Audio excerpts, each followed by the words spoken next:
Chien de la case de Jean-Baptiste Durand. Une belle fable malade sur l'amitié, c'est une représentation peu vue au cinéma de l'amitié, plus réaliste, souvent représentée de manière trop parfaite et fraternelle, généralement une amitié superficielle sans bas, seulement des hauts. Ici, on nous dépeint deux racailles de campagne dans le Pouget, une petite ville de 2000 habitants aux environs de Montpellier. Dog et Miralles, deux amis qui se connaissent depuis 15 ans et ne se sont jamais lâchés depuis.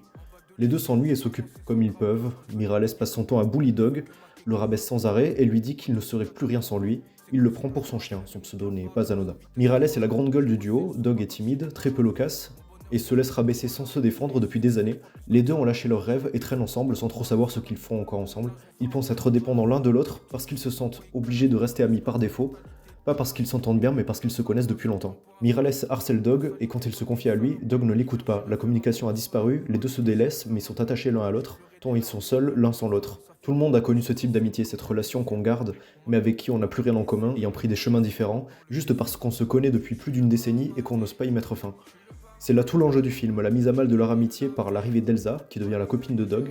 Dog s'affirme enfin par lui-même et se sépare de Miralles, n'ayant plus besoin de lui car il a trouvé l'amour.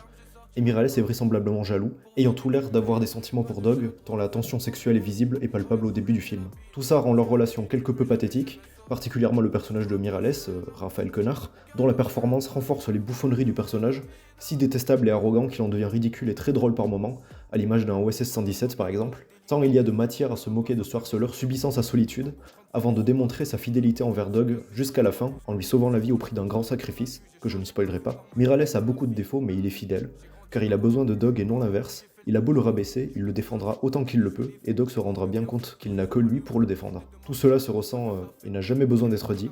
On filme tout dans un naturalisme constant, avec l'impression parfois d'avoir pris des locaux non professionnels pour rendre cette attention plus tangible, comme le faisait Bruno Dumont de l'autre côté de la France, dans le Nord, ou Agnès Varda dans certaines de ses productions comme Saint-Ouen Illois. Avec en face Anthony Bajon, un acteur à suivre ces temps-ci, tant ses choix de carrière sont judicieux, ayant pu jouer chez Téchiné, les frères Boukarma ou encore dernièrement Romain Gavras. C'est du très bon pour un premier film, et on verra ce que Durand nous réservera à l'avenir. La vie de Jésus par Courtrajmé sur 20.